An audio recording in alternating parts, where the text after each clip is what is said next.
3 tips kung paano naabot ang ganitong kataas na views or halimbawa ay mataas na views. Ibig sabihin yan.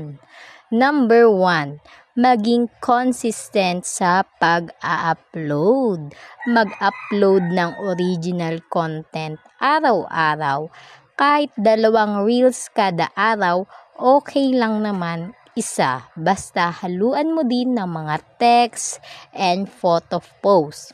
Number 2, tamang process ng engagement.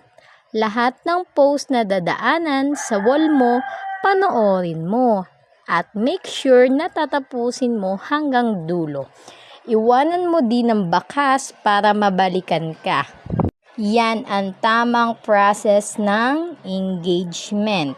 Number 3, iwas sa mga restriction and violation. Siguraduhin sinunod mo ang mga content monetization policy at hinay-hinay sa pakikipag-respect para iwas violation.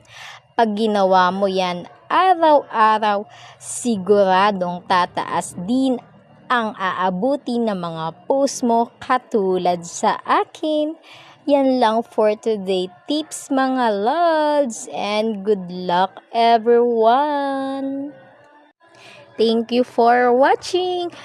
Kung natapos mo itong video na ito, pwedeng makikilambing, pakishare naman at palike and pa-comment na din kung natapos mo na nga lalabs. And wag mong kakalimutan mag-follow para notification ka sa mga ina-upload natin. Dahil ganun lang ang ginagawa para maging active ka sa pakikipag-engage.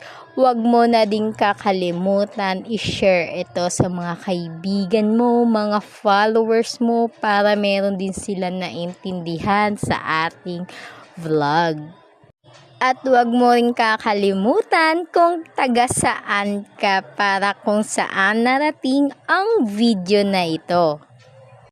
Maging consistent sa pag-upload, tamang process ng engagement, and iwas sa mga restriction and violation. Yan ang topic natin today, kaya ingat po sa lahat. Kung saan ka man ngayon naroroon at napanood mo tong video na ito, ay talagang may matutunan ka talaga dito sa ating topic.